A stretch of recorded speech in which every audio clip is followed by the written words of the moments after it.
Hey guys, Team Blue Ultraman coming here the eve of December 21st, 2012. That's right, it's the day that the minds have long since foretold of when the Shadow Paladins will take over the world. So to combat them, I've constructed a very special deck. So without further ado, let's stand up the Vanguard. Starting off, we got Nigman. It doesn't really matter because Dimension Police really don't have any choices right now, sadly. Ultraman here, he starts off a ride chain. You ride him with, I think it's Ripple, and you get Wave. It doesn't matter. I don't use that ride chains, but he's there. He's Ultraman. He's good. Trigger, it's pretty standard right now. They don't really have any options. Just 4 crit, 4 draw, 4 stand, 4 heal. Not much to say about them, except that they're pretty cool. I've actually found that stands aren't too bad in here. I know that there's a lot of controversy of the whole you just 8 crit, 4 draw, 4 heal, I think is American standard. But the way this deck works, it's alright to attack with your rear guards first, and even if you do go Vanguard first, you might have some stuff rested for effects, so I think stands are alright here. It's a decent lineup. Alright, start things off with the grade ones. Start off with 4 Cosmic War. It's a pretty cool looking kitty cat. You rest him, gives plus 2,000 power to one of you to your Vanguard, I believe. Oh, it's just any dimension, please. That's pretty good. So yeah, you just rest him, hit a dude, and like I said, if you do attack a Vanguard first, you can always just have him behind one of your rear guards, then stand him back up with that. So actually works out in this here a little bit. 4 of them really, really good. You'll see that you do run those effects. 3 Glory Makers. It's their 10k booster. Who actually, if you look at things, logistically, I think Glory Maker is the world's first limit breaker. Her skill activates when you're at 4 plus damage, and she goes from being a 6k to, a 10k booster behind the Vanguard, so that's actually pretty good. World's first limit break, Glory Maker. Standards, of course, we got 3 Perfect Shields is all I own right now. I think that's all I'm going to use, because you still want to have the ability to draw into those Glory Makers. And, of course, you got 4 these 8Ks, because, you know, Kamen Rider Disney, why not? Grade 2s. Start off with 2 Platinum Aces. He's a 9k. When he goes up, as power gets increased to 13 plus, he goes critical for a turn. As Vanguard, it's pretty cool. Like I said, you cost that with stuff like your Cosmic Roars, where you'd rest it, give someone plus 2,000. Hit 2 of those on him, you're going double crit turn 2. Actually found that stacking with the Kamen Rider Daisy and get him up to his 13 mark, that's potentially swing 21 double crit turn 1, and that's a good thing.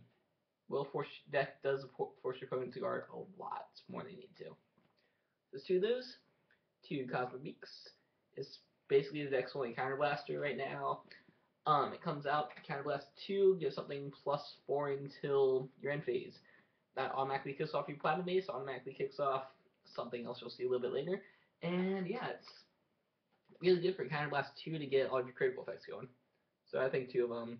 It's not really room for any more, but I might try a third out if I can change them. So round 4, my main man, the Kamen Rider, Master Hero Grandeur, who's definitely not a Kamen Rider. He'd have a belt if he was. What his skill is, when he attacks, period, doesn't have to hit, doesn't have to do anything, just has to declare attack, you get plus 2,000 to your Dimension Police Vanguard. So that's pretty cool. You get these as your frontline attackers. You can either force them to guard or just make them feel the fact that the crit's coming. So I have to say about them. And of course, because it's a deck, you run these guys. They look really cool. These are like, the 10k looks just like the Nova Grappler Perfect Shield. That's pretty cool. Finally, was deck with us grade 3s. We run the one and only Great Dayusha, who will turn into the Great Dayusha eventually once set 8 comes out. Dayusha's skill, he starts out as 10k. If he goes above 14 from X effects, his attack goes critical until end phase. So just like your Diamond Ace, Platinum Ace, whichever one he is, Dayusha is really cool because you get the double drive check, which scares a lot of people, obviously. And just because, let's look at it this way, you've got his critical effect active, he'll be swinging 14, but he can run Daisy, he'll be 22. Put a beef Glory Maker as a 24. You're looking at big numbers every turn that we go double criticals. Applies a lot of pressure. So 4 Dayush is pretty cool. I think one of them, where you go? Where's my SP? Can't really tell because the SP print's really weird on here, but got 1 SP. Great Sword of Justice Ascends. Swear to God, every time I either draw this or drive check it, is my win condition. Not even having Dayush, just getting the SP out. So yeah, 4 Dayush of Awesomeness. One Enigma and Shine. I really don't like him compared to other things, but it's the only support grade thing they actually have. His skill, if the attack hits, you can +3 to something.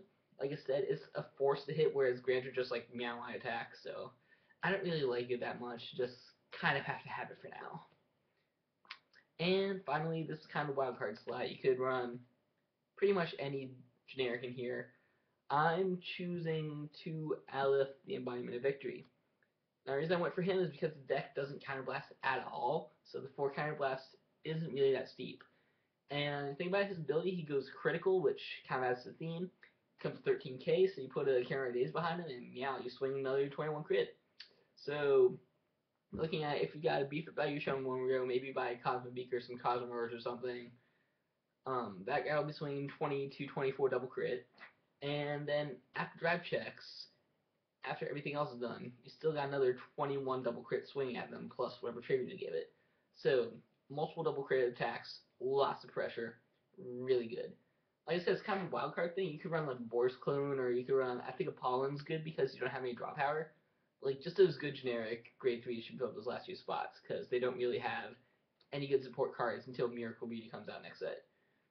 So, that is my current build of the Dimension Police, the Heroes of Justice, of Awesomeness, and Kamen Riders, and Ultraman, and all that fun token stuff. I love it. So far, it's been playing this thing really well, surprisingly. Have been obviously tested against every deck yet because it's not out, but it seems to have a pretty good win record. I'd say like a good 80-90% of the time, I'm barely getting any loss with it. So, like, favorite, all that fun stuff. This is Team Wolf's Rayon with the awesome Dimension Police deck. Hopefully, it'll help save us from the Mayans because it's time to be on the world. Catch you on the other side, guys.